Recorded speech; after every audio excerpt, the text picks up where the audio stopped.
no Nepal. Por que essa escola é importante? As crianças do Nepal são enviadas muitas vezes para a prostituição com a promessa de uma vida melhor na Índia, porque não tem opção de trabalho, não podem estudar, que precisam trabalhar para os pais. Então, essa escola tenta dar alojamento, ajuda com alimentação, para que os pais não permitam que as crianças sejam levadas embora. E ali é pregado o Evangelho. Esse projeto, para nós, ganhou mais proximidade, porque o pastor César esteve lá já 2 vezes. A primeira vez que ele foi, conheceu o projeto, se apaixonou, comprou a briga, junto com o pastor Carlos Patente, que é nosso amigo lá na Flórida, e mais 2 pastores. E eles juntos estão construindo essa base, onde ele vai explicar com mais calma funciona esse projeto no Nepal. Esse ano ele e a Núbia estiveram lá, tendo contato, onde ali é uma história linda, é um livro, assim, você vai chorar lendo, se você tiver uma emoção fraca, uma emoção sensível como a minha, né? Você vai chorar porque é uma história muito forte. Quem viu o filme Som da Liberdade? Alguém viu esse filme, Som da Liberdade? Isso aqui tem a ver com isso, é essa a história. Não é a história do filme, mas é essa história que acontece aqui. São meninas que são vendidas para a prostituição e foram resgatadas por esse projeto, com tantos outros projetos que há de resgate. E o César tem investido a venda desse livro, A História de um Resgate, toda ela é revertida para o projeto do Nepal, tá certo? Então você vai estar ajudando. A História de um Resgate, Sorrir, Chorar e Pensar, custa R$50 cada livro, e Olhos Embaçados, R$30, tá? Esses livros estão, assim que se acabar o culto, se puder, já sai para essa porta aqui, lateral dos acessos aos banheiros, que a mesa está posta ali com o pastor Leandro. Lá tem como se pagar com Pix, com cartão, tá bom? Vamos sair daqui adquirindo os livros, abençoando o nosso irmão também com a venda desses livros, abençoando o seu ministério, mas levando realmente material de muita qualidade para você ir em casa, pode ter certeza disso. Então, nosso amigo vai pregar para nós hoje, receba com carinho, pastor César Carvalho, vai trazer a palavra de Deus para nós nessa manhã.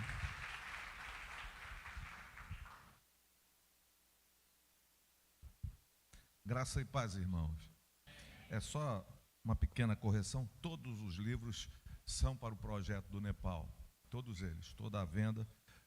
Eu dediquei também os meus para essa construção de uma relação que abençoa aquele povo tão sofrido. Só para que você tenha dados importantes, né? A Unicef dá conta de que 10.000 crianças nepalesas são traficadas todos os anos, e dessas 10.000 crianças, 200 são resgatadas, 9.800 morrem entre 2 e 4 anos por N motivos, inclusive drogadição e abortos e tantas outras coisas que lá acontecem. Eu e Núbia fomos, em abril desse ano, inaugurar o alojamento que construímos lá nas montanhas. Existe uma escola em Katmandu, na capital, que está absolutamente ligada e administrada pelo Meninas dos Olhos de Deus. É um projeto que talvez você já tenha ouvido falar, com o pastor Silvio e a Rose. Silvio e Rose foram para lá através do pastor José Rodrigues e foram para ficar 2 anos, estão há 24 anos no Nepal e fazendo um trabalho extraordinário. Anjali foi restaurada nesse ambiente e resolveu fazer a escola nas montanhas, para a sua vila. Então, é uma escola diferente da escola do Meninas e cumpre um papel de transformação, mesmo sendo hoje uma dificuldade a pregação do Evangelho no Nepal. Só para que você tenha um argumento de oração, esses dias nós estamos recebendo notícias mais graves do arrefecimento da perseguição contra os cristãos no Nepal por conta da ascensão do primeiro-ministro, que é hindu, e ele, vendo a popularidade que o primeiro-ministro da Índia conseguiu, reforçando a questão do hinduísmo e tentando levar a Índia de volta ao hinduísmo mais radical e tradicional, ele viu que isso deu muito certo politicamente, e o primeiro-ministro do Nepal está fazendo a mesma coisa. Então é um momento muito difícil. Pregar o Evangelho é muito mais através de ações contundentes de boa vontade, de transformação, do que simplesmente falar do Evangelho. Então lá acontece que as escolas hindus, não me perguntem por quê, elas muitas vezes maltratam as crianças, porque tem toda uma sistemática de agressividade com as crianças. Essas mesmas crianças vão à escola cristã e lá são acolhidas, são abraçadas, quando erram, são corrigidas, mas corrigidas num contexto de amor e de cuidado. E isso está fazendo a diferença na cabeça daquelas pessoas. Então, é uma questão mais de vida do que simplesmente de proclamação verbal do Evangelho. Mas é preciso que se ore. Nessa última vez, eu preguei numa igreja nepalesa, e o pastor Silvio estava lá, ele falou comigo o seguinte: César, eu vou sentar do lado de fora, porque a igreja está localizada num bairro onde mora o primeiro-ministro, e ele falou assim: eu vou ficar aqui, sentado aqui fora. Se você pegar o microfone e começar a pregar, eu fizer esse gesto assim, ó, você pega o microfone, deixa lá no púlpito, desce, porque a polícia está chegando. E eles não querem que os internacionais preguem aqui. Então, fique atento a isso. Imagina que eu, né, com que naturalidade eu preguei aquele dia, né? Acho que foi a pregação mais rápida que eu fiz na vida. Mas é sempre uma bênção estar no contexto da igreja perseguida. Foi através do meu contato com a igreja perseguida no Egito e posteriormente com a igreja perseguida no Nepal, que a minha cabeça deu um giro de 180 e me fez ver algumas coisas. Uma das coisas que eu sei que essa igreja aqui é uma igreja que entende isso, é que a única possibilidade da igreja brasileira retornar à mínima sanidade é entender a sua vocação missionária. Se nós não entendermos que toda a igreja nasceu com o DNA para missões, a gente vai se perder nas nossas próprias carências. E a gente vai fazer igreja para resolver os nossos problemas, para ficar tentando minimamente se sentir bem num culto cristão, quando na verdade tudo que a gente precisava aqui era se sentir mal.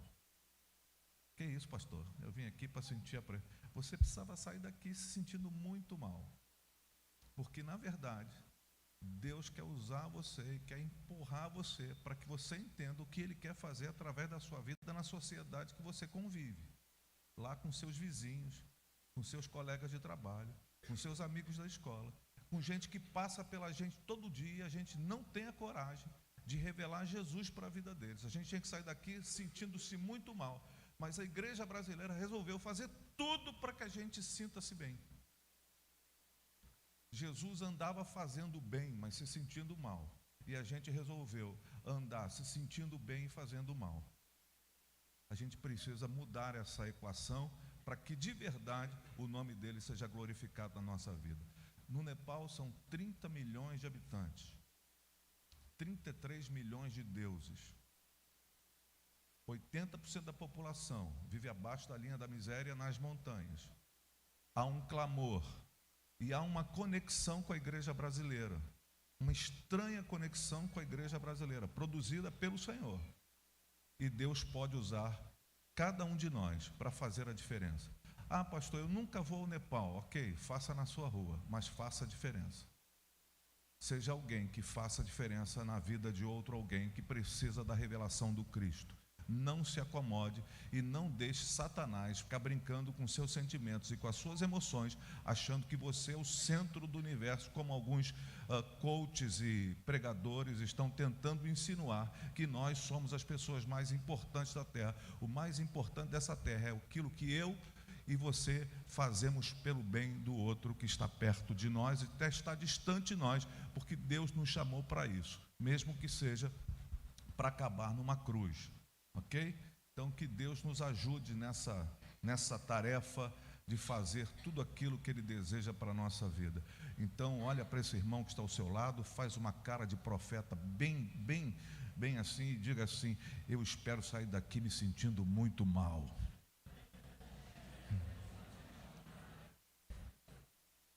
Tem gente que não gostou não, Tem gente que já está pedindo até um sorrisal, que já começou a embrulhar o estômago. Hoje, eu estou aqui com a Núbia, que alguns conhecem. Núbia, pela misericórdia de Deus, está casada comigo há 35 anos. Eu não sei como é que ela aguenta. Eu vou pedir para ela ficar em pé rapidamente.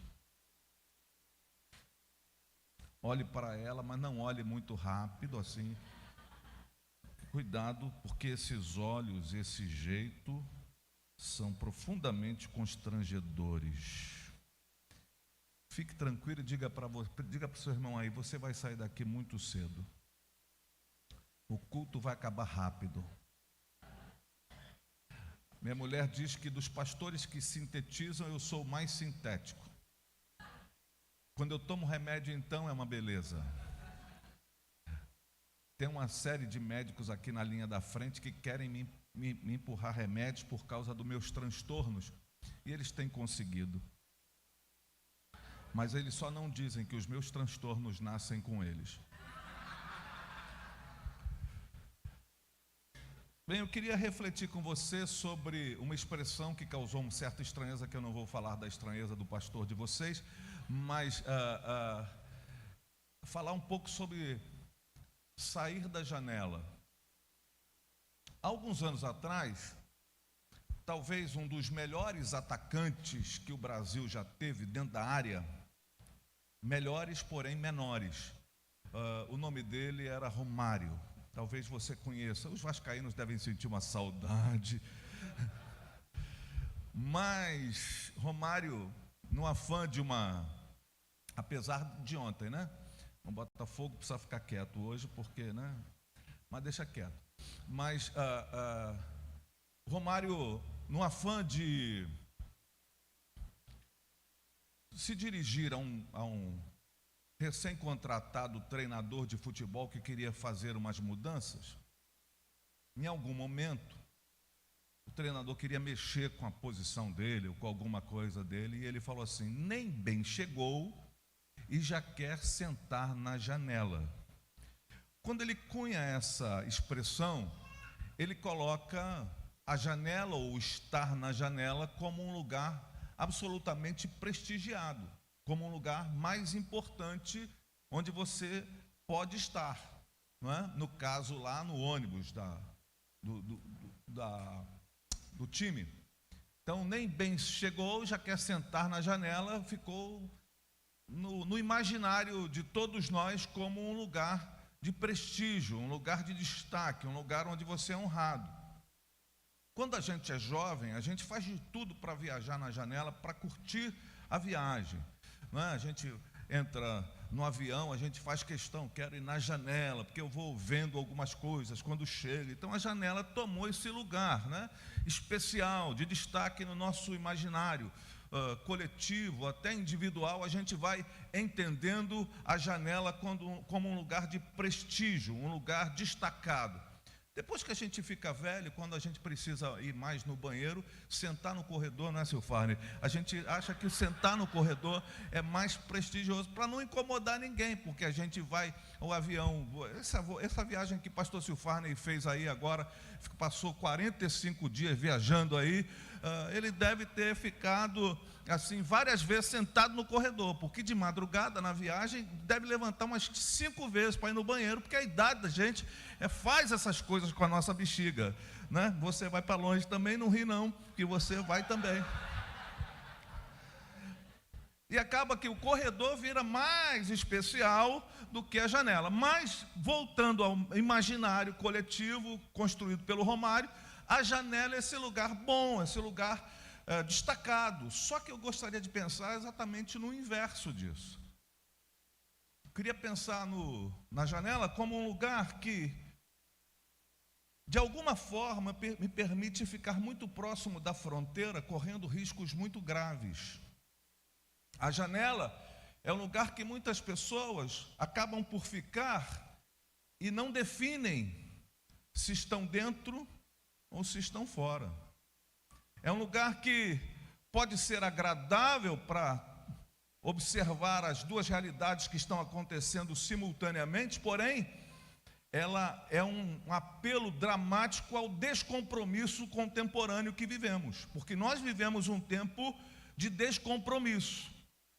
E é bom chegar aqui e ver a quantidade de irmãos que estão aqui hoje, mas eu tenho certeza que algumas vezes e até você não se sinta constrangido por isso, a gente tem feito da ida ao culto dominical uma opção na minha vasta cartela de possibilidades. Eu vou hoje tem ceia, hoje tem alguma coisa, eu vou. Mas se tivesse qualquer outra coisa, e é muito normal hoje, entenda bem o que eu vou dizer, não é uma crítica a esse comportamento, mas apenas uma avaliação. No passado, o domingo, ele tinha um lugar, talvez equivocado demasiado, de um dia especial para Deus.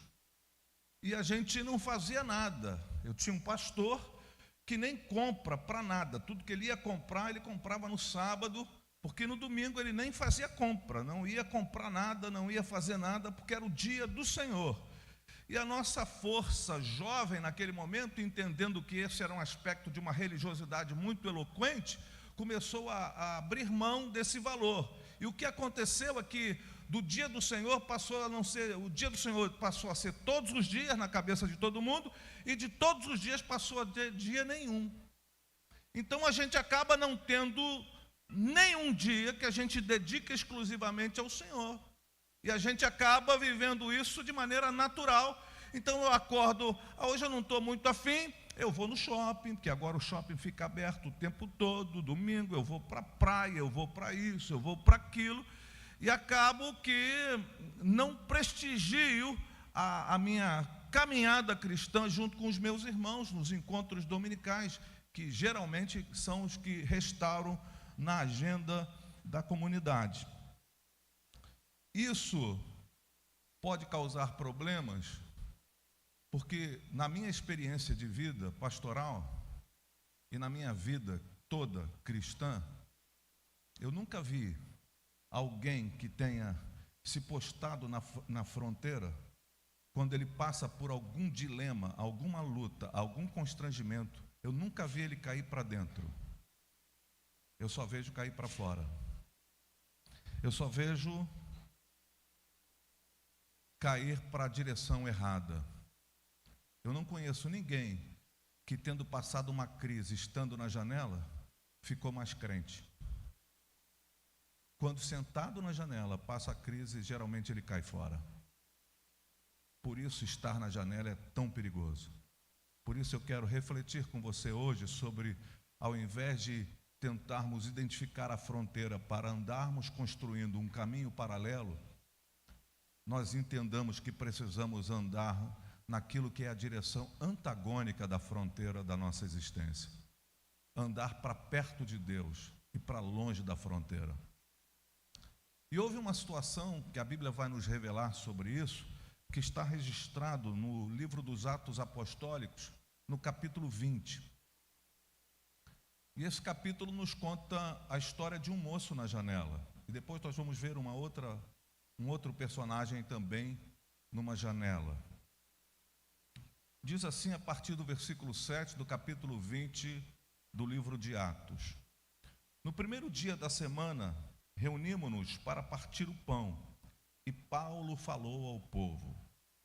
Pretendendo partir no dia seguinte, continuou falando até a meia-noite. Então Paulo, diga assim, graças a Deus, o pastor César não é o apóstolo Paulo. Então, graças a Deus. Havia muitas candeias no piso superior onde estávamos reunidos. Um jovem chamado Eutico, que estava sentado onde, meu irmão? Sentado numa janela. Adormeceu profundamente durante o longo discurso de Paulo. Vencido pelo sono, caiu do terceiro andar. Caiu para onde? Para fora. Não podia ter caído para dentro. Ia ser só uma vergonha. Alguém já passou vergonha no culto? Eu tenho dito, meus irmãos, eu estou tão tranquilo hoje no meu ministério, tão bem remediado, que quando eu vejo alguém dormindo no culto, como aquele irmão ali atrás agora, eu nem ligo. Eu até recomendo, durma. Não há lugar melhor para dormir do que culto, irmãos. Culto é maravilhoso dormir, e eu digo isso de experiência própria. Eu vou para a igreja dormir desde que eu era menino. Eu chegava com a minha mãe, meus irmãos, ela falava assim: vá para o banheiro, bebe água, faz o que você quiser lá, volta e senta do meu lado. Não tinha ministério infantil, não tinha essas kids, né? Não tinha nada disso. Senta do meu lado. E não podia mexer, não podia sair. Então o que uma criança quieta faz quando está tudo assim tranquilo? Dorme. Então eu deitava assim no confortável colo da minha mãe e dormia. Irmão, não tem coisa melhor do que dormir no culto. Você pensa que eu estou com uma insônia terrível, eu não consigo dormir, fico sendo atacado por pesadelos, por pensamentos ruins. Venha para o culto e durma. Aqui você vai dormir tranquilo. Você sabe que os anjos estão nesse lugar. Você sabe que os demônios não vão entrar aqui, porque você já viu que não tem mais demônio no culto, né? Há muitos anos a gente não vê mais endemoniado saindo, arrastando no meio da igreja, babando, né? Não tem mais isso, né? Então agora a gente pode dormir tranquilo. E se chegar um endemoniado aqui desse jeito, chama o pastor Cláudio que ele resolve. Ele dá 2 pisão no chão aqui que o demônio sai fora. Então, vem e durma. Então eu dormia, minha mãe chegava, acordava assim e falava: vai cantar o que você gosta, quero 107. Lembra da harpa? Você é um assembleano muito mequetrefe, firme nas promessas do Senhor Jesus. Não, que assembleano ruim esse, né? E eu cantava então, cantava firme, firme, firme nas promessas de Jesus. Ainda cantava errado, como a igreja toda, né? A gente mandava Jesus ficar firme nas promessas dele. Firme, firme, firme nas promessas de Jesus. Aí a gente cantava: ó Cristo. A gente cantava para Cristo ficar firme nas promessas de Jesus. É firme nas promessas de Jesus, ó Cristo. Mas a gente cantava ó Cristo. Cantava errado. Mas eu gostava. Ainda mais que tinha aquela banda que tocava, né, aquelas coisas todas. Era uma beleza. Aí quando acabava de cantar, eu dormia de novo. Que coisa maravilhosa dormir num culto. Mas você tem que estar bem guardado. Eutico não estava guardado. Eutico estava na fronteira. E a Bíblia conta isso. Quando levantaram, que ele caiu do 3º andar, ele estava morto. Paulo desceu, inclinou-se sobre o rapaz e o abraçou, dizendo: não fiquem alarmados, ele está vivo. Então subiu novamente, partiu o pão e comeu. Depois continuou a falar até o amanhecer e foi embora. Levaram vivo o jovem, o que muitos consolou. Eu sei bem o que se trata alguém morrer num culto ou morrer no templo. Já vivi essa realidade na obra há muitos anos atrás, quando a gente mudou de um lugar para o outro, e o Alex, um moço baterista que eu conhecia desde criança, e conhecia seus pais, caiu do telhado e morreu. Não é fácil. Eu imagino que isso afetaria grandemente aquela igreja, mas o apóstolo Paulo estava ali na autoridade do nome de Jesus e trouxe de volta o moço à vida. Todavia, isso nos deve abrir a percepção desse lugar que aparentemente foi cunhado como um lugar bom, destacado, prestigiado, como um lugar de muito perigo. Um lugar muito arriscado, um lugar onde você começa a vislumbrar e contemplar 2 realidades simultâneas, e isso pode trazer para o seu coração, talvez, a reflexão de avaliação e de comparação. Há muita gente hoje que vive aquilo que a gente pode chamar dessa loucura, meia colcha de retalhos, que significa a fé cristã contemporânea, e acaba vivendo um lugar de fronteira, porque acaba vivendo a vida por comparar estilos, comparar cultos, comparar pessoas, comparar estados, comparar tudo. E nesse lugar há um risco gigantesco. Eu não vou dizer que Eutico não estava interessado no que estava acontecendo, provavelmente estava por estar ali, mas o lugar que ele se colocou era um lugar absolutamente arriscado. E é por isso que eu quero repartir isso com você nessa manhã, nesse dia especial. Nós precisamos tomar cuidado com os lugares que nós estamos vivendo a nossa fé cristã, porque de alguma forma nós podemos estar vivendo na fronteira, sentados na janela, correndo os riscos desnecessários para a nossa caminhada cristã. É preciso tomar uma decisão de não aceitar esse lugar tranquilamente. Nós precisamos a cada dia chamar o nosso coração à responsabilidade para um compromisso ainda maior com aquilo que Deus tem para as nossas vidas e com as nossas vidas. E fazendo isso, a gente se afasta desses lugares perigosos da nossa caminhada cristã.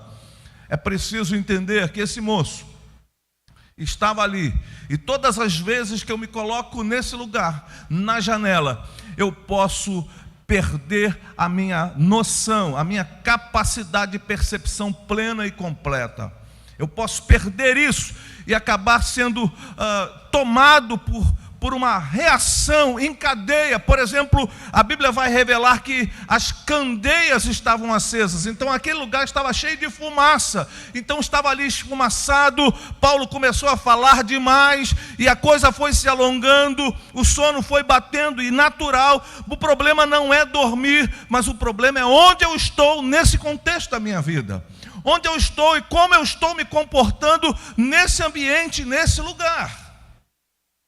Então hoje, eu quero crer que Deus esteja nos chamando para longe dessa fronteira, para longe dessa janela, para que a gente se comprometa mais e mais a cada dia. Porque o risco maior é que eu fique amortecido com essa situação, desse ambiente de dubiedade, onde eu estou olhando para duas realidades simultaneamente. E esse ambiente dúbio me tirar a sanidade e me tirar esse lugar de estar percebendo a vida na realidade que ela é, naquilo que de fato ela é. E quando isso acontece, eu posso, de certa forma, perder completamente o meu equilíbrio. E se tem uma coisa que temos perdido ao longo da jornada, e eu não estou falando de indivíduos, mas do conceito de corpo de Cristo nesse tempo, é que nós temos de alguma forma perdido o equilíbrio, temos pendido para lá dos extremos o tempo todo. E nesse lugar de se perder pelos extremos, muitas vezes o risco que eu tenho, o risco que você tem, é cair para o lugar errado. E quando eu caio para o lugar errado, a segunda coisa que eu posso perder depois do equilíbrio é perder exatamente a minha condição de estar plenamente vivo, de estar plenamente cônscio das minhas reais responsabilidades, da minha vocação, daquilo que Deus me chamou para viver. Então Eutico representa uma espécie de igreja que senta na fronteira, no lugar perigoso, que perde o seu equilíbrio e que depois perde completamente a sua sensibilidade, porque os mortos não sentem. E perdendo a sensibilidade, já não se importa com mais nada que está acontecendo. Uma das coisas mais dramáticas que um filho de Deus pode perder na sua jornada é perder a sensibilidade. Você conhece a história de um homem, quando o Espírito Santo tomava conta da sua vida, ele fazia proezas, do ponto de vista da força. A gente até acha e considera Sansão uma espécie de Hércules. A gente acha que Sansão é alguém musculoso, capaz, forte, marombado, aquele cara tipo eu assim. Mas a Bíblia não diz que era. Talvez Sansão fosse um magrinho, porque a força de Sansão não estava na sua capacidade muscular, mas estava na força do Espírito Santo agindo na vida dele. Então não era o que ele era capaz de fazer pessoalmente, mas era aquilo que de fato acontecia por obra do Espírito Santo na sua vida. Muitas vezes a gente mistura isso. A gente acha que Deus precisa da nossa capacidade para fazer aquilo que Ele quer fazer. Somos nós que precisamos do Senhor para fazer aquilo que Ele precisa fazer através de nós, apesar das nossas inconsistências, das nossas incompetências, das nossas incapacidades. Mas chega um momento da vida de Sansão que ele está brincando com o pecado, também trabalhando e caminhando na fronteira. Ele está lá, meio tomado pela sedução de Dalila, naquela fronteira, e ele está ali, e Dalila começa a perguntar, porque recebeu uma proposta para isso, começou a perguntar de onde vem sua força, e ele começa a brincar com aquilo, e ela dizia, lá vem os filisteus contra você. Ele levantava e arrebentava tudo, só que ela foi dando de beber para ele, e ele foi bebendo, foi sendo seduzido, porque a fronteira é um lugar sedutor, e de repente, ele conta toda a verdade para ela e diz, olha, ninguém nunca cortou meu cabelo. Então ela dá uma bebida tão forte, mas tão forte, devia ser Coca-Cola, uma bebida tão forte para ele, que ele dorme, e vem alguém e corta o cabelo dele. E ela diz assim, os filisteus vêm contra você. E talvez aí esteja o versículo mais triste da Bíblia. Os filisteus vêm contra você. E ele diz assim, eu vou me levantar e vou destruir novamente. A Bíblia conta assim, porque ele não sabia que o Espírito do Senhor havia se retirado dele. Como é que uma pessoa não sabe que o Espírito Santo não está dentro de você? Porque perdeu a sensibilidade. Se há um perigo em sentar-se à janela, é que você não só pode perder o equilíbrio, você pode perder a sensibilidade. E você pode viver uma fé insensível em relação a você, em relação a tudo que está acontecendo à sua volta.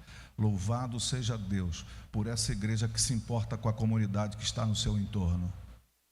Mas muitas vezes a gente passa pela cidade, vê as piores mazelas, as piores tristezas, as piores tragédias e não se importa mais. Ou a gente se importa no tempo que está saindo nos jornais. É preciso recobrar a sensibilidade, mas para isso é fundamental que a gente saia da janela. Portanto, faz uma cara de profeta daqueles do Antigo Testamento agora. Olha para essa pessoa que está ao seu lado e diga para ela assim, com voz de trovão, diga assim, eu vou sair da janela. Você pensou que era para falar para o outro sair, né? Eu conheço você já. Estar na janela, esse risco pode acontecer conosco. Mas além disso, dá um salto comigo na sua Bíblia. Vamos voltar ao Antigo Testamento.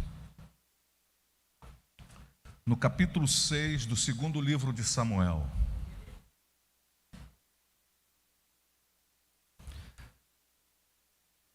A arca de Deus havia sido levada pelos filisteus, mais uma vez. E agora fica lá durante muito tempo, mesmo dentro do problema.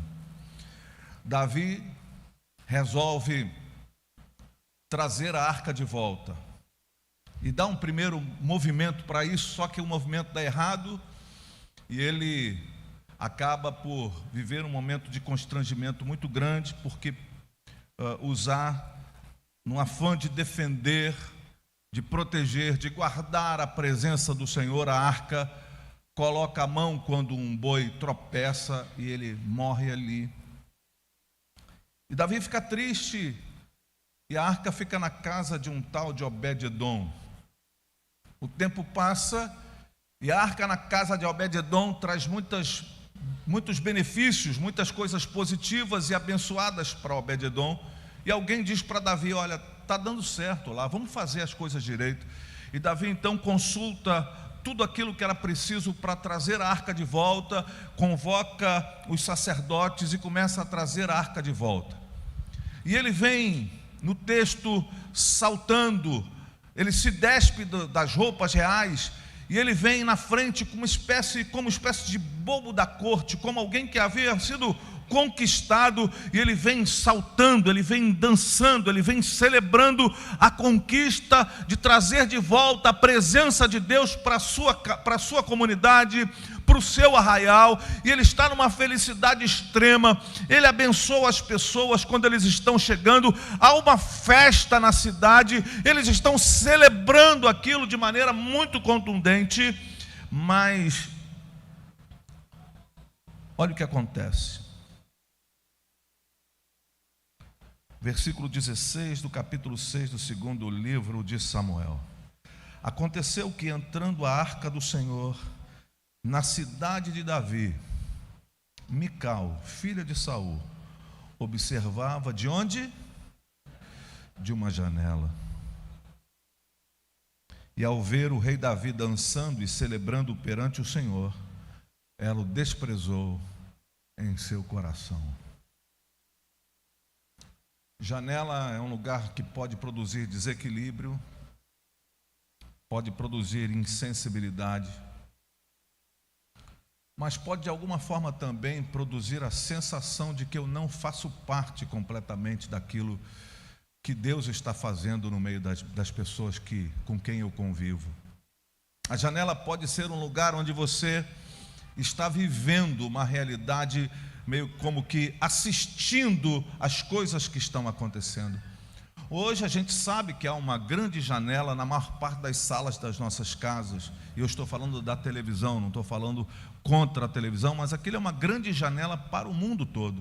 A gente liga a televisão e a gente fica sabendo das coisas que acontecem no mundo todo. E por sabermos de tanta coisa que acontece no mundo todo, parece que o nosso coração vai se endurecendo em relação a tantos dramas, porque a gente vai se sentindo perto mesmo estando longe.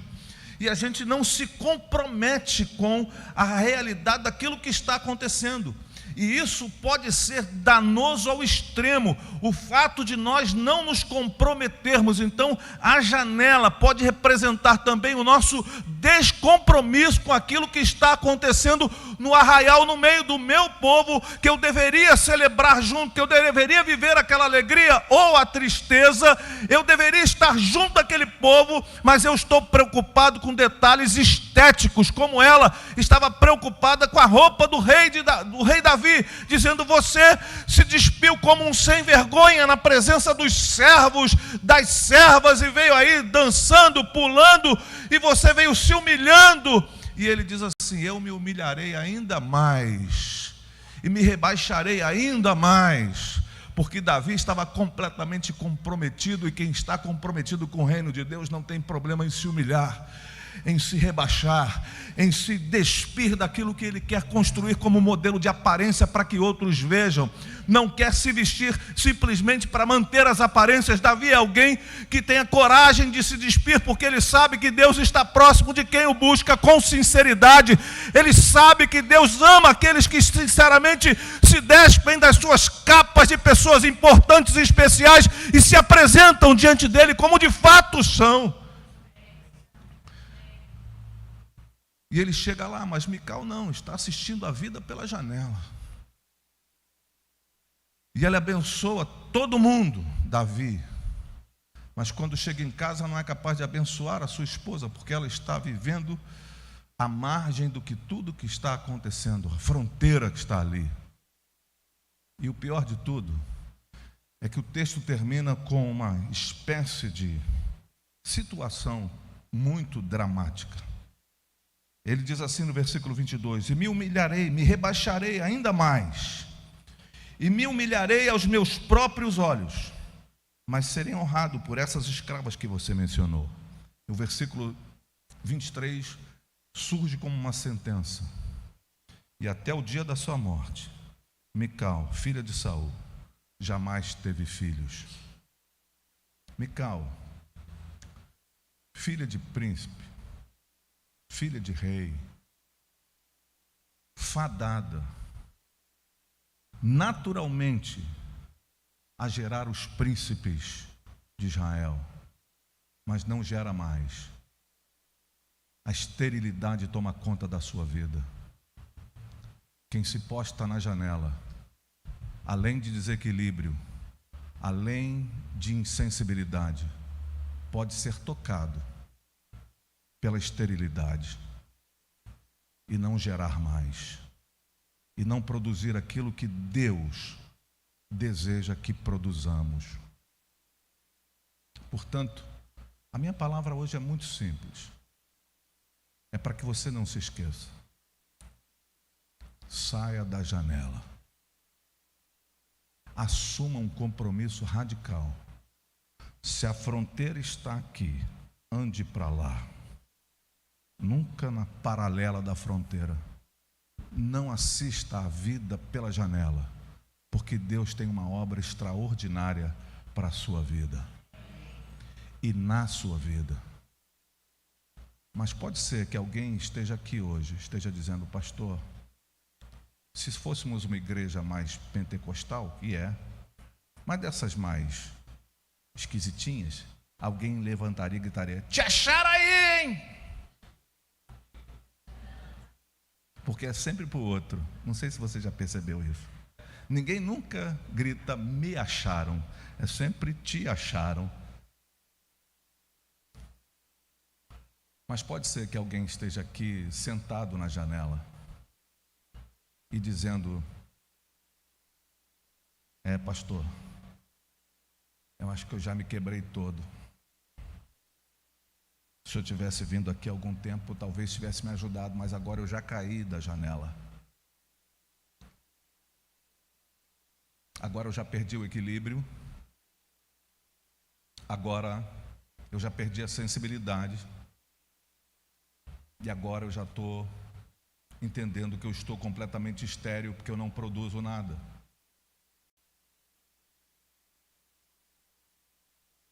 Talvez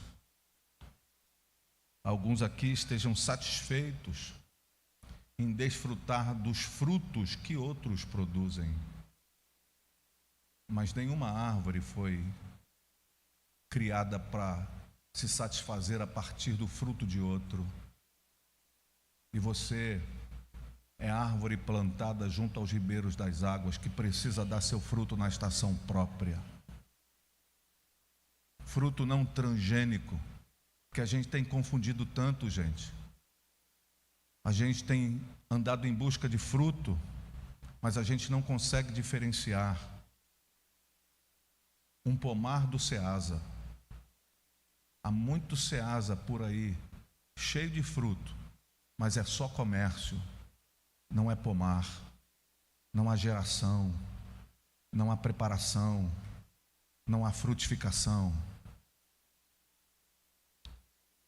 Mas você talvez esteja aqui ainda e pense: o que eu faço da minha vida? Eu queria deixar para você só um texto de Isaías, no capítulo 42, que diz: eis o meu servo a quem sustento, o meu escolhido em quem tenho prazer. Porém nele o meu espírito, e ele trará justiça às nações. Não gritará, nem clamará, nem erguerá a voz nas ruas. Não quebrará o caniço rachado, e não apagará o pavio fumegante. Com fidelidade fará justiça. É do caráter do nosso Deus ter esperança e restaurar. Ele não despreza a cana trilhada e nem o pavio que fumega. Você pode estar aqui se sentindo frágil, quebrado na janela, mas o Senhor está aqui para restaurar você, desde que você assuma o seu compromisso de sair dessa fronteira em nome de Jesus. Deus abençoe vocês. Amém.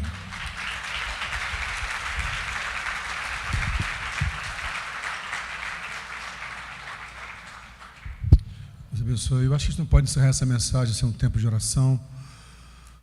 Feche seus olhos, cubra sua cabeça. Hoje o Senhor nos chamou a responsabilidade de sairmos da janela. E eu sei que quando palavras como essas são ministradas, nós não podemos perder a oportunidade de dizer sim à voz do Senhor. Olhos fechados, cabeça curvada. Vamos ter um tempo de oração. Pai, nós queremos orar por cada irmão e cada irmã, cada um de nós, começando por mim, que ouvimos essa palavra. E que entendemos, Senhor, que porventura estejamos na janela. Uma posição, como disse aqui o nosso querido pastor César, perigosa, porque nem nos comprometemos, nem assumimos de fato quem somos como pecadores. E essa posição aparentemente confortável, pode estar nos matando por dentro, Senhor. Eu quero orar por pessoas que estão confusas, indefesas, indefinidas, a quem o Senhor está falando hoje, pessoalmente, que saiam da janela, para não morrerem como Eutico e dependerem de um milagre de ressurreição, ou não ficarem estéreis como Mical e não gerarem vida daqui para frente. Em nome de Jesus eu oro para que cada pessoa que se sente assim hoje seja tocada pelo Espírito Santo. Olhos fechados, cabeça curvada. Alguém que diga: seu Farney, hoje eu preciso tomar uma posição com Deus. Eu preciso de oração. Todos estão com os olhos fechados, a minha exceção, que estou com os olhos abertos, e a Priscila está interpretando, também está com os olhos fechados. Todos estão com os olhos fechados, então quero apenas eu, como pastor, orar por você. Se você diz: seu Farney, eu preciso definir minha posição, que eu estou confuso, quero orar por você. Levante a sua mão para que eu possa orar por você. Deus te abençoe, Deus te abençoe, Deus te abençoe. Pode baixar a sua mão, coloca a mão no seu coração. Coloca a mão no seu coração, você que levantou a sua mão. Pai, se há pessoas confusas quanto ao seu chamado, quanto à relação com Deus, eu oro para que essa palavra continue gerando vida no coração desse irmão, para que ele possa se posicionar e dizer sim à voz do Senhor e poder assim assumir o seu lugar no corpo de Cristo. Um pouco mais com os olhos fechados. Daqueles que levantaram a mão, os que não levantaram, alguém que, além de estar na janela, talvez por ter ficado um tempo na janela, perdeu sua posição, se afastou do corpo de Cristo, perdeu a comunhão com a família de Deus, e quer hoje voltar para a casa do Pai, dizer: eu quero sair lá de trás, eu quero ressuscitar hoje, como Eutico ressuscitou. Eu quero voltar a gerar, não ser como Mical, eu quero voltar a caminhar no corpo de Cristo. Alguém que se afastou do caminho do Senhor, que diante dessa palavra quer voltar para os braços do Pai. Se há, levante a sua mão para que eu possa orar por você. Alguém que hoje quer voltar para a casa do Pai? Amém. Há mais alguém? Levante a sua mão. Queria que todos ficassem em pé, por gentileza. Vem cá, Leozinho, por favor, deixa eu te orar por você. Há mais alguém que diz: eu preciso voltar à comunhão do corpo de Cristo. Eu me afastei, eu vacilei, eu fiquei sentado na janela e bateu sono. Quando eu percebi, eu me afastei, caí, morri. Mas eu creio que, assim como aconteceu com o apóstolo Paulo aquele dia, homem de Deus, que vão me abraçar, eu vou voltar à vida. Há mais alguém além do Léo que diga: eu preciso voltar à comunhão do corpo hoje, preciso voltar a ter relação com Deus? Se há, levante a sua mão para que eu possa orar por você. Não há mais ninguém? Pai, aqui está o Léo, nosso filho, nosso amigo, nosso irmão. O Senhor conhece a história do Léo, o Senhor sabe as lutas que ele enfrenta. Mas em nome de Jesus, que hoje seja um tempo de reconexão com o Espírito Santo e de recomeço para esse jovem, Pai. De um começo de verdade, de vida nova no Senhor. Recebemos nosso irmão de volta em amor, em nome de Jesus. Você pode dizer amém? Você pode aplaudir o Senhor para a vida do Léo aí. Deus te abençoe, Léozinho. Meus irmãos podem sentar. Tamo junto, Léozinho. Os irmãos podem sentar. O Ministério Infantil está pronto já aí, gente? O Ministério Infantil já está pronto? Não me disseram nada até agora. Tá ok? Vai tirar as coisas do púlpito aqui? Vai precisar tirar do púlpito? Vai precisar tirar. Alguém me ajuda aqui, gente, por favor? Tirando o púlpito aqui. Nossas crianças têm uma homenagem especial antes de encerrarmos o culto. Nós estão hoje celebrando atrasado o dia do pastor. Agradeço o carinho deles, não quiseram fazer porque a gente estava fora viajando. E domingo passado foi ceia. Então estou uma homenagem linda aí para os pastores. Receber com carinho. Alguém com o microfone aqui do Ministério Infantil precisa. Cadê a tia Ruth? Estou vendo a tia Ruth aí.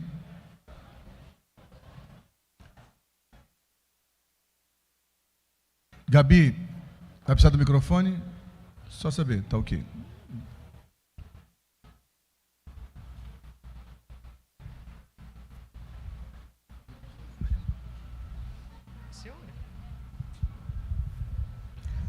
A paz do Senhor para a igreja, bom dia. As nossas crianças estarão fazendo uma homenagem para os nossos pastores. Não sei se todos sabem, mas no segundo domingo de junho é comemorado o Dia do Pastor. E aí nós transferimos essa data para hoje, porque o nosso pastor Silfarne e nossa pastora Patrícia estavam viajando. E aí eles vão apresentar para vocês.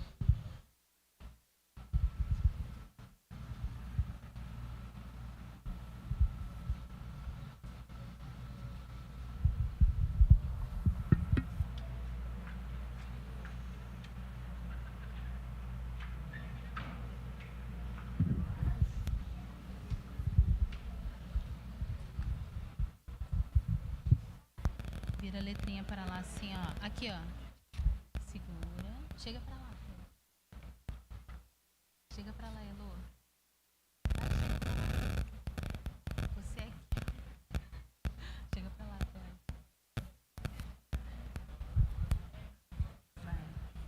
Procura sempre.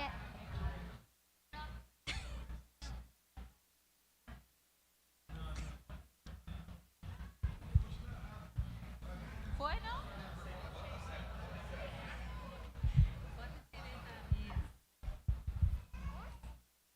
Procura sempre seguir o exemplo de Jesus. A passar suas ovelhas com amor. Sempre ensine a palavra de Deus. Trabalhando pelas ovelhas do Senhor. Ore por todos nós, mas por que tanta dedicação? A razão é agradar e servir ao nosso amado Salvador. Feliz, vamos? Feliz Dia do Pastor! Olha aqui.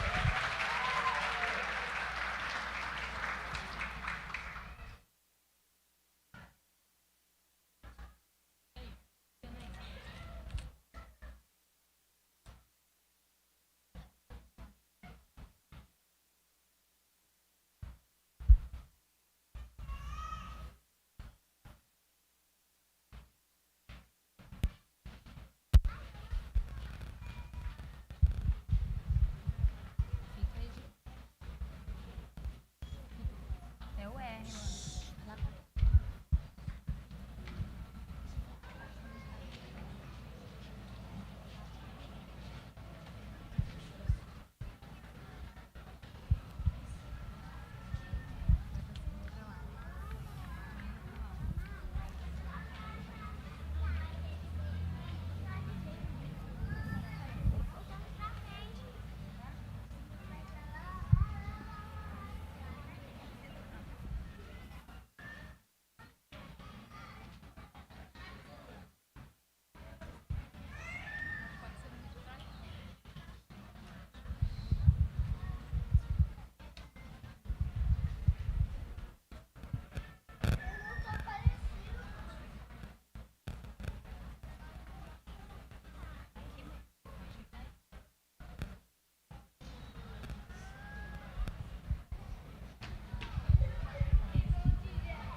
Eu vou deixar aqui uma mensagem para os nossos pastores, que diz assim: pastorear uma igreja não é uma tarefa fácil.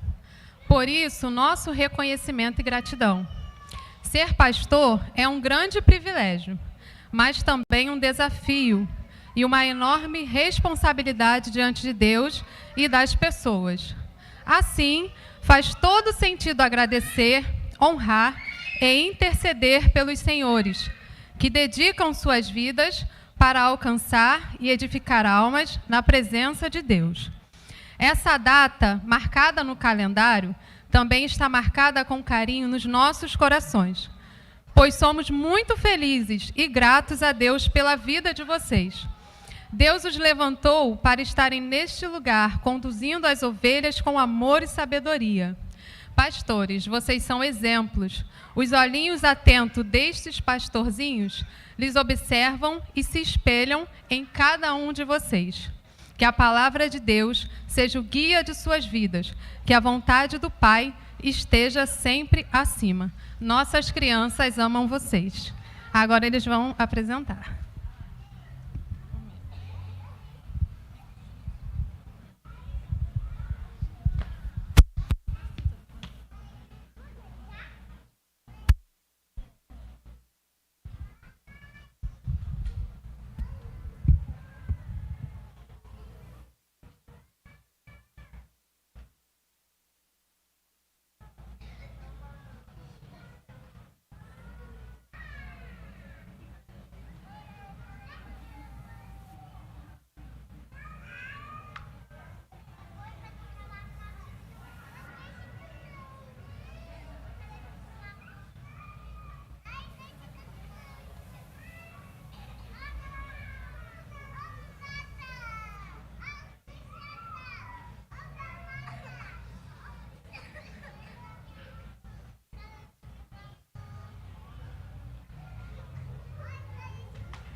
deitar. O Senhor é o meu bom pastor e nada, nada me faltará. Me guia mansamente em águas tranquilas, em verdes pastos me faz deitar. Aqui nessa igreja também temos um pastor que dedica sua vida num esforço sem fim. Ele me alimenta, corrige e orienta e cuida de mim. Por isso eu canto assim: pastor, feliz aqui estou, por ter você na minha vida. O meu desejo é que o Senhor te encha de amor, graça e sabedoria todo dia. Pastor, feliz aqui estou, por ter você na minha vida. O meu desejo é que o Senhor te encha de amor, graça e sabedoria todo dia. Graça a suportar todas as perseguições, sabedoria para corrigir e dar sermões, graça pra jamais abandonar a sua cruz, sabedoria para ser como Jesus todo dia. Graça a suportar todas as perseguições, sabedoria para corrigir e dar sermões, graça pra jamais abandonar a sua cruz, sabedoria para ser como Jesus, sabedoria para ser como Jesus. Pastor, feliz aqui estou, por ter você na minha vida. O meu desejo é que o Senhor te encha de amor, graça e sabedoria todo dia. Pastor, feliz aqui estou, por ter você na minha vida. O meu desejo é que o Senhor te encha de amor, graça e sabedoria todo dia, dia do pastor.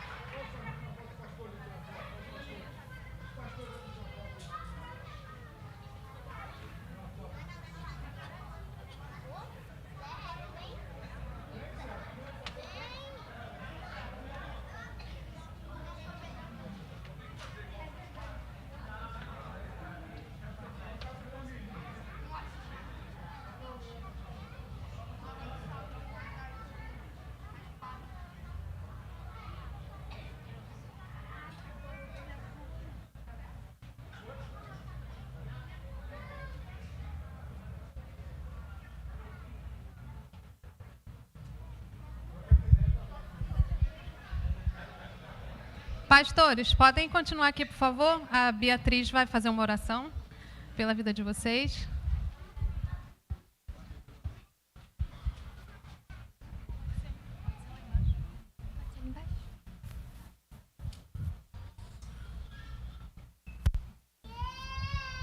Oremos. Senhor, meu Deus, meu Pai, que o Senhor possa continuar abençoando a vida de cada um dos pastores que estão aqui.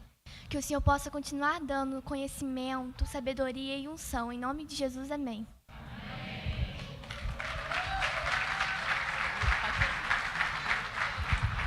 Eu gostaria que os pastores permanecessem, que nós vamos carinhosamente dar uma lembrancinha bem simbólica. Os pastores que as esposas estiverem presentes, pode ficar aqui ao lado.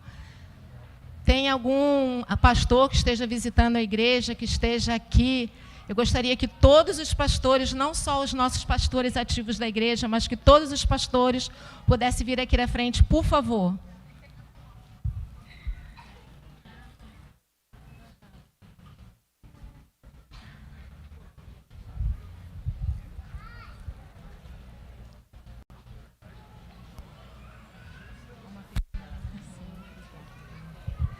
Essa é uma pequena homenagem bem simples do Ministério Infantil, que fez com muito carinho.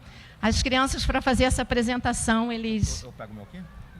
Cadê a pastora? Fica lá do lado da pastora. Quem tem um telefone aí que abrange toda essa multidão, que possa tirar uma foto e depois manda para a tia Ruth, por favor.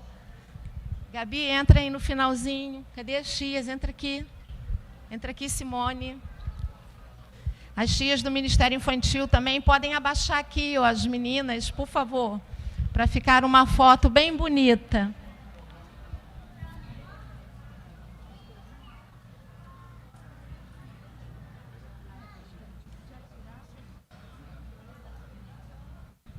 Tiraram? Muito obrigado, pastores. Deus continue abençoando a vida de vocês.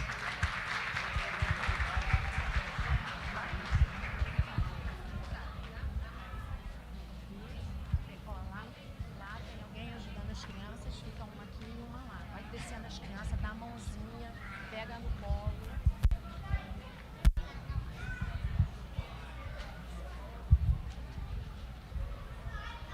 Quero agradecer ao Ministério Infantil, obrigado pela paciência, esperar a gente voltar para casa também para ter essa festa. Muito bom, é uma honra linda ver as crianças abençoando os pastores. Muito obrigado a todo o Ministério Infantil, obrigado à sensibilidade da tia Ruth, do pastor Outros também, que estava na organização da liturgia, que esperou nossa volta para casa para participar dessa linda homenagem. Semana passada eu acabei esquecendo de orar pelos aniversariantes, então quem fez aniversário, o aniversário de casamento do dia 10 até hoje, dia 10 de junho até hoje, suba aqui rapidinho, por favor, para a gente orar por vocês, para encerrar nosso culto. Quem fez aniversário, o aniversário de casamento do dia 10 até hoje, 10 de junho até hoje, por favor. Não esqueça dos livros do pastor César, sai para essa porta lateral no final do culto, ou dê a volta, mas vá aqui perto das salas de aula, está a mesa, adquira os livros, como eles corrigiu aí, toda a venda dos livros é revertido para o projeto do Nepal, e são livros de excelência que vale a pena ler. Só mais um instantinho, gente. Por favor, a Bianquinha nos avisos pediu, quem puder esteja, não é quem puder esteja não.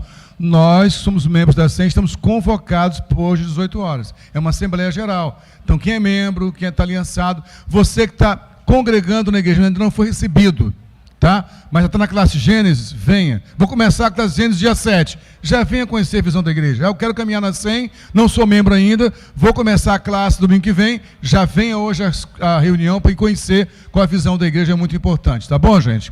Então, quanta gente aniversariando, Luizinho agora veio, fiquei atrasado que ele comprou de mim semana passada, que eu dei mole com ele, mas com flamenguista tem que ser, não pode dar muito mole também não, porque... Amém? Abençoar esses irmãos, aniversário, quantos anos de casados? 16 anos de casados, glória a Deus. Mas alguém foi de casamento também?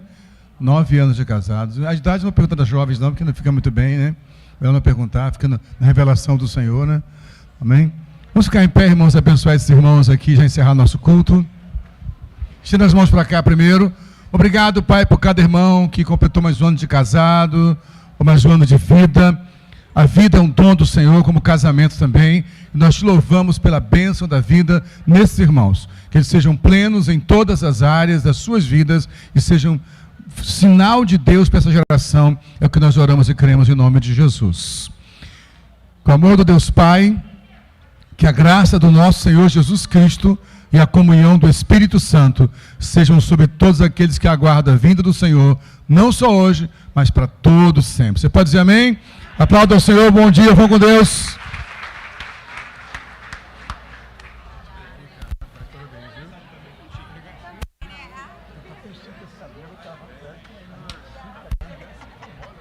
Fala 3.8, pastor.